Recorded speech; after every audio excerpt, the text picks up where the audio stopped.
ఈ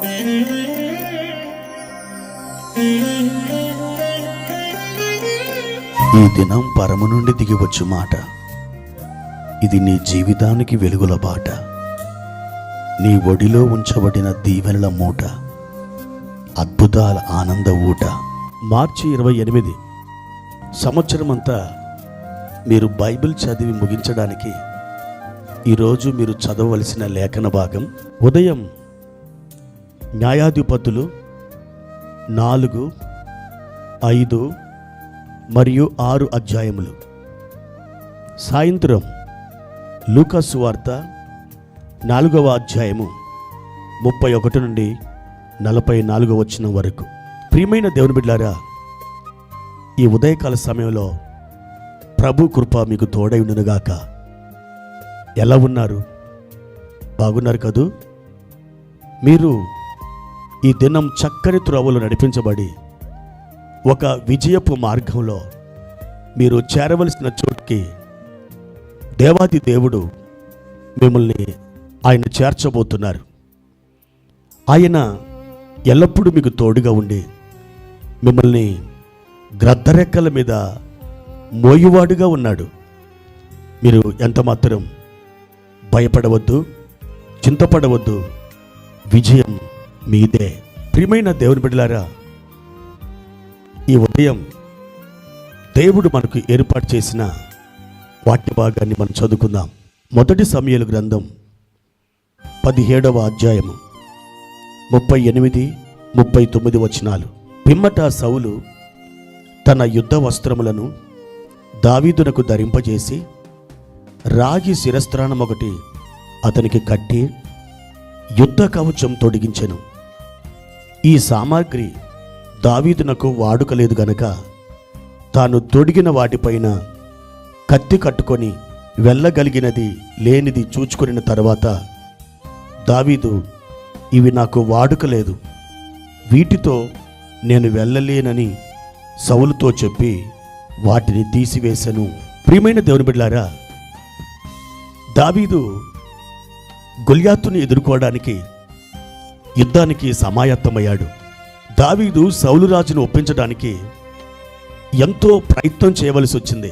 ఎంతగానో ప్రయత్నించిన తర్వాత అప్పుడు దావీదుని, సరే బాబు, నువ్వు యుద్ధానికి వెళ్ళు, ఆ గొల్యాతుని ఎదుర్కోవడానికి దేవుడు నీకు సహాయం చేయునుగాక అని ఆశీర్వదించి, అప్పుడు ఈ సౌలు రాజు దావీదుకు తన యుద్ధ వస్త్రములను, కవచములను, ఖడ్గాన్ని ఇదంతా కూడా దావీదుకి ధరింపజేశాడు. ఎందుకంటే దావీదు ఒక గొర్రెలు కాచుకునే సాధారణమైనటువంటి పిల్లవాడు. కాబట్టి దావీదుకి ఎటువంటి యుద్ధ వస్త్రాలు కానీ, ఖడ్గం కానీ, బల్లెము కానీ, ఈట కానీ, కవచము కానీ ఏమాత్రం తన దగ్గర లేదు. కేవలం ఒక దుడ్డుకర్ర, ఒడిసెల, ఇవి మాత్రమే దావీదు యొక్క ఆయుధాలు. ఇదంతా గమనించిన సౌలు, బాబు, మరి నా యుద్ధ వస్త్రం ధరించుకో, నా ఖడ్గం కూడా ఉంది తీసుకో, నా కవచం కూడా ఉంది నువ్వు తీసుకో అని చెప్పి దావీదుకి వాటిని ధరింపజేశాడు.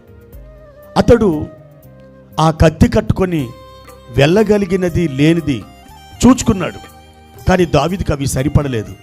వెంటనే ఇవి నాకు వాడుకలేదని ఆ యుద్ధ వస్త్రాలను, ఆ ఖడ్గాన్ని, ఆయుధాలను మరలా సౌలు రాజుకి అప్పగించాడు.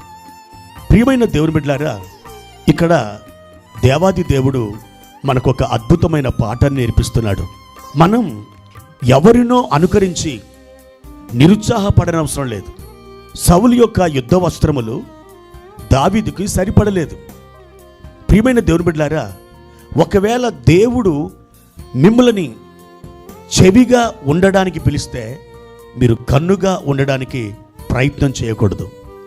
ఈ రోజున క్రైస్తవ లోకంలో ఇలాంటి అనుకరణ ఎక్కువగా మనం చూస్తున్నాం. దేవుడు ఒక్కొక్కరిని ఒక్కొక్క కృపావరముతో, ఒక్కొక్కరిని ఒక్కొక్క తలాంతుతో తన చిత్తానుసారముగా వారిని ఎన్నిక చేసుకొని సామర్థ్యములనిచ్చి నడిపించడానికి ఆయన ప్రయత్నిస్తుంటే ఈ రోజున అనేకులు కూడా విశ్వాసులైతేనేమి, సేవకులైతేనేమి, ఎవరినో చూచి అనుకరించి వారికి ఇవ్వబడినటువంటి తలాంతులను వారు ప్రక్కన పెట్టి వేరొకరికి దేవుడిచ్చిన తలాంతులను అనుకరించడం ప్రారంభిస్తున్నారు. అలా చేయడంలో అది పాపము కాదు, కానీ వాళ్ళ జీవితంలో నిరుత్సాహం అలుముకోవడం నిశ్చయం. వారు తమ యొక్క దేవునికి ప్రీతి పాత్రులుగా జీవించడం చాలా అసంభవం. ప్రియమైన దేవుని బిడ్డలారా, దేవుడు నిన్ను దేనిగా ఉండడానికి పిలిచాడు? కన్నుగా ఉండడానికి పిలిచాడా? అయితే నీవు కన్ను పాత్ర పోషించు.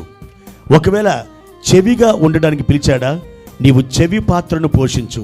ఒకవేళ నిన్ను ముక్కుగా ఉండడానికి పిలిచాడా? ముక్కు పాత్రను పోషించు. లేకపోతే పాదముగా ఉండడానికి పిలిచాడా? పాదాల పాత్రను పోషించు. చేతిగా ఉండడానికి పిలిచాడా? చెయ్యి పాత్రను పోషించు. లేకపోతే వేరొక దాని వలె నీవు ఉండడానికి ప్రయత్నం చేస్తే నీకున్నటువంటి సామర్థ్యం నువ్వు కోల్పోతావు.